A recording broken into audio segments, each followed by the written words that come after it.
oyo muvubuka namulabirawo nga bagenda mukuba ebinnyo babiyiwe. Namulabirawo nze kasita nalaba ng'agenda avuma buli omu, buli gy'ava ng'agenda abavuma, n'avuma Nuupu n'agireka ku ttaka, n'agenda ku Fangoni n'avaayo n'avuma buli omu.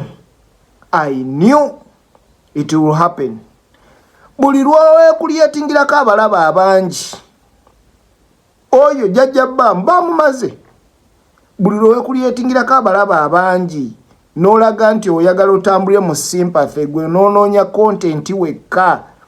Content yekka gw'okuliyetinga nga wakuvuma bantu, kuba abusinga, kuba waayiriza, kuba wanda bigambo mu kamwa. Those are the results. Kati wabadde osuubira ki? Essaawa ya kakati abantu abakuwaganga nti bivume kola bwoti tebwakyaliwo n'omu, bonna bali mu kamooli bakutunuulira bagamba naye ekisajja baakikubye nnyo, ebinnyo baabiyiye, takyafaananika, atunula nga golira, ali awo tategeerekeka. Gwe n'obuukira buli omu, gwe bagamba ffe tetwagala kuvuma bantu. We can abuse people. Ebigambo ebivuma tubimanyi. But tutuuka ku extent ne tugamba nedda, I cannot cross these boundaries. Because waliwo embeera ng'eri personal, ng'abantu ebintu balina bitwala personal. Naye gwe you wake up, you abuse everybody as if you're on another planet. Abantu bano bagenda kukusanga one day and you're going to face it.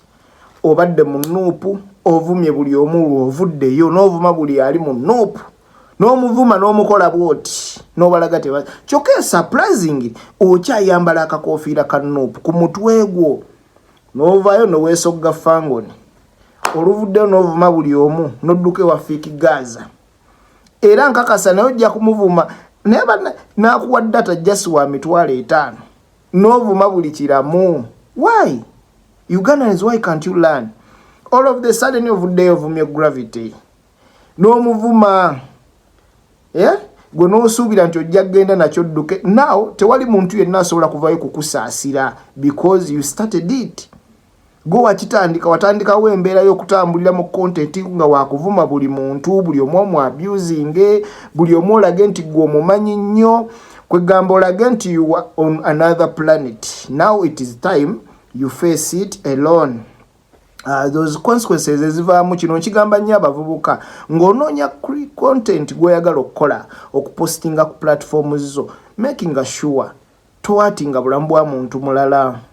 Abantu bowatinga bayinza okusirika, naye waliwo gw'ogenda okulumba atagenda kusirika, agenda okuvaayo kukwataakinga, and you're going to lose your future for nothing. Kati what if amaaso go tegaddamu kulaba, oba erimu nga lifuna damage, nenge evudde kukuba nti abusinga buli muntu gw'oba osanze? This is not necessary. This generation tuyina obuzibu bumu. Abavubuka baagadde nnyo ebintu ebyamangu, baagadde nnyo okubalaba, okubalicognizinga, babatendereze nga abazira.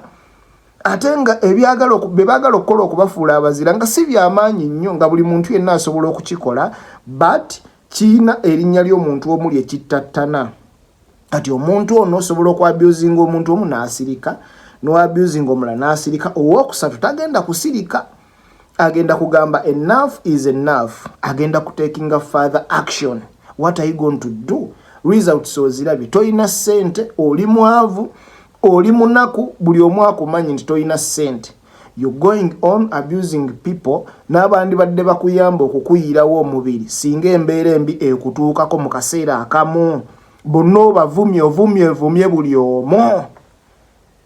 This message tegenda ku Bamu yekka, tegenda wa Jajja Bamu yekka, but it is going to every youth out there. Gwasuubira nti content wogenda kumukozesa kuvuma buvumi bantu because oyagala views, oyagala likes, oyagala popularity, cheap popularity, ogenda kugifuna naye egenda kujjirako ebitendere ebyenjawulo. It is going to last for so long. That's number one. Egenda kubeerayo for a short period of time, ate ejjireko ne damages endala ezigenda okuatinga because tuli mu generation y'omuntu nga atayina kyayagala kufiirwa, ataina kyafiirwa like people like Jajja Bamu bangi gye bali eyo nga ye abusing buli kiramu because he has nothing to lose. Nemanyi omuntu gw'oli mu kulwanyisa azimbye brand for a long period of time, ayina abantu abamukkiririzaamu, company zigenda okumwendonsinga, ozisikeyalinga ne propaganda gw'otambuza, and you think omuntu ono agenda kutuula ebbali akukubire mu ngalo abeerera kitanti agambe wow Jajja Bamu weebale okoze ekyobuzira. It is only stupid people like you abagenda okuyimirira naawe okukukongalo shetinga tengalo bagenda kuzikukubira nga bali mu biyumba byabwe. Okitegeera abamu bajja kuba mu diaspora nga bagenda okunyigira tebagenda kubeerayo. It is a warning people like this man. Oba obutasoma bwe buzibu, oba content, oba idle mind, oba cheap popularity. We don't care. You must serve ekyo kye watandika okusiga olina okukikungula mu mitendera mituufu. I don't support violence, but this is an example. Abavubuka abalala out there okulabirako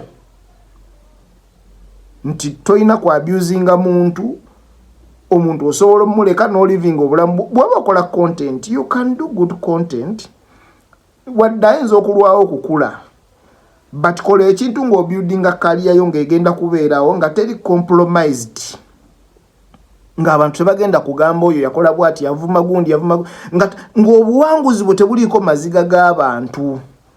Ne buli obuwanguzi bwe bunaabaako amaziga g'abantu, victory etegenda kulastinga.